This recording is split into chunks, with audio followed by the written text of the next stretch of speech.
Hello students and welcome back to my channel excellent learning point. तो बच्चों, आज की इस वीडियो में हम वर्कशीट नंबर 26 स्टार्ट करने वाले हैं, जो कि आपका क्लास 10th और सब्जेक्ट जो हमारा है साइंस का है।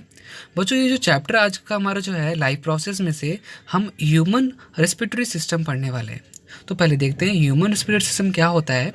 तो देखो, human respiratory system is the organ system that involves inhaling of oxygen and exhaling of carbon dioxide to meet energy requirement. मतलब बच्चों, एनर्जी रिक्वायरमेंट को पूरा करने के लिए हम ऑक्सीजन इनटेक करते हैं, कार्बन डाइऑक्साइड रिलीज करते हैं। इनहेलिंग किसकी करते हैं? इनहेलिंग करते हैं ऑक्सीजन की, और एक्सहेलिंग मतलब छोड़ते किस चीज़ को है? कार्बन डाइऑक्साइड को अपनी बॉडी से बाहर निकालते हैं। ठीक है, तो ये बेसिकली एक ह्यूमन रिस्पिरेशन करने का सिस्टम है। ठीक है, अब बच्चों आया कि दरअसल अंदर में हमारे बॉडी के पार्ट के अंदर ऐसा क्या क्या चीज़ें होती हैं जिससे ये पूरा रेस्पिरेटरी सिस्टम हमारा बनता है, जिससे हमारा पूरा रेस्पिरेशन प्रोसेस पूरा होता है। तो बच्चों, आज का जो वर्कशीट है टोटली इसी के ऊपर बेस्ड है। तो बच्चों, होता क्या है कि हमारा जो बॉडी है उसके अंदर एयर, बेसिकली एयर कैसे एंटर होता है? तो दो जगह होता है। एक तो हम हमारे बॉडी के अंदर नोज़ के थ्रू, ठीक है, नोज़ के थ्रू एयर अंदर एंटर हो सकता है, और एक है बच्चे माउथ, माउथ के थ्रू भी एंटर हो सकता है।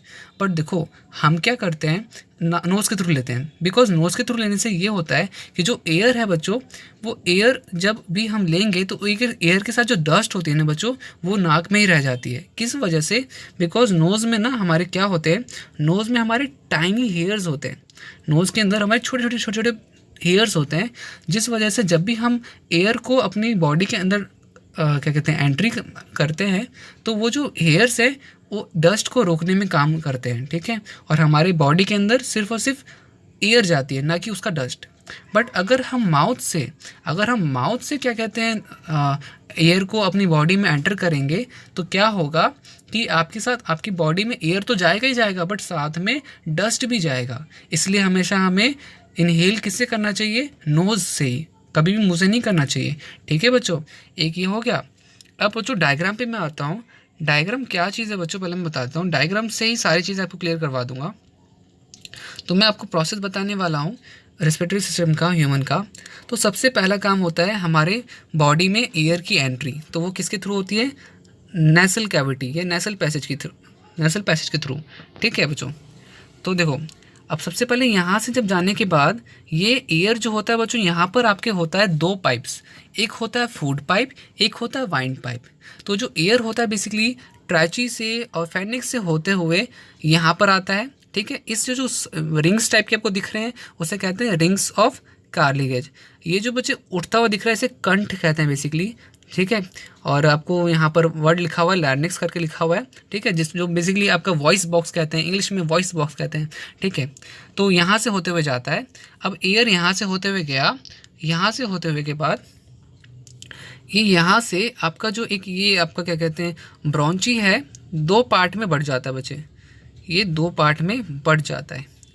ठीक है, और इस चीज़ को क्या कहते हैं? इस चीज़ को कहते हैं ये ब्रॉन्चिलस। ठीक है, ब्रॉन्चिलस कहते हैं।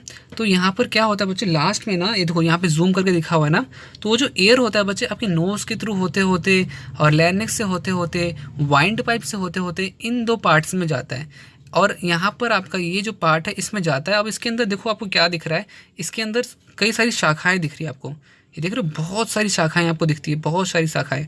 इन शाखाओं को क्या कहते हैं बच्चे? इन शाखाओं का नाम दे रखा है ब्रॉन्चिलस। ठीक है, अब इन शाखाओं के एकदम बॉटम में, एकदम नीचे में क्या होते हैं, क्या कहते हैं, एकदम छोटे छोटे वो होते हैं, बबल्स बोलो या बैलून्स टाइप के होते हैं, छोटे छोटे बैलून्स टाइप के।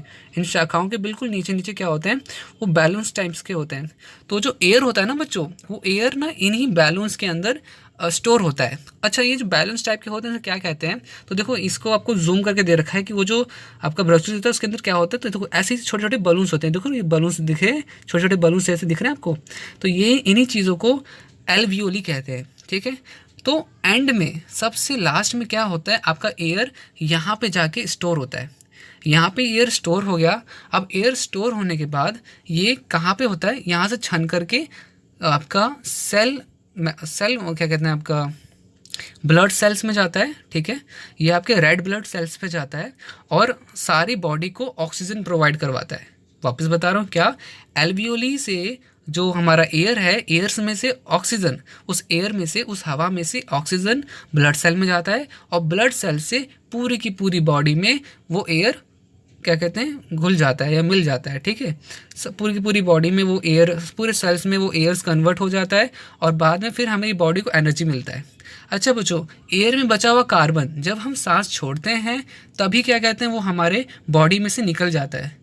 आपने देखा होगा जब भी हम सांस छोड़ते हैं तो हमारी जो सांस का जो हवा है, ठीक है, जो एयर है वो गर्म निकलती है, क्योंकि बच्चों हमारी बॉडी में जो भी ये रिएक्शन हुआ उससे गर्मी फैलती है और कार्बन डाइऑक्साइड भी वजह यही है, इसलिए वो कार्बन डाइऑक्साइड हमारा बनता है, उस एयर में से कार्बन डाइऑक्साइड बनता है और जो कि जब हम छोड़ते हैं तो आपने देखा होगा, कभी आप चेक करना, नाक के पास में हाथ रख लेना आप, और जब भी आप सांस छोड़ोगे तो आप देखोगे कि आपकी नाक से गर्म हवा आपकी नोज़ के थ्रू एक हल्की सी गर्म हवा निकल रही है। बेसिकली उसे ही कहते हैं कार्बन डाइऑक्साइड निकलना, ठीक है। तो यही प्रोसेस होता है बच्चे ऑक्सीजन इनटेक का और कार्बन डाइऑक्साइड को रिलीज़ करने का, बाहर फेंक देने का, ठीक है बच्चों।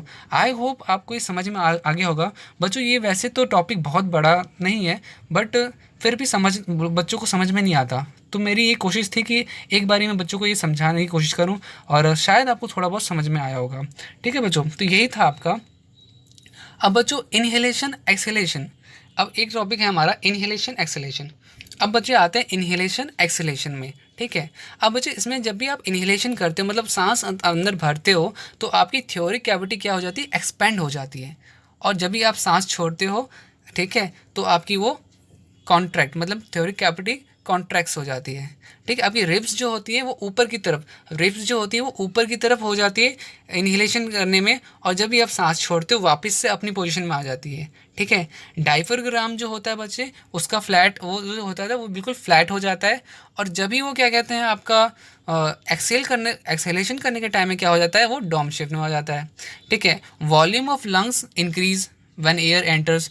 देखो बच्चे, जब भी आप सांस लोगे ना, आप एक लंबी सी सांस भर के देखना, आपको लगेगा कि आपकी बॉडी में कुछ भर गया है, ठीक है, और उसका साइज़, उसका वॉल्यूम बढ़ा है, ठीक है।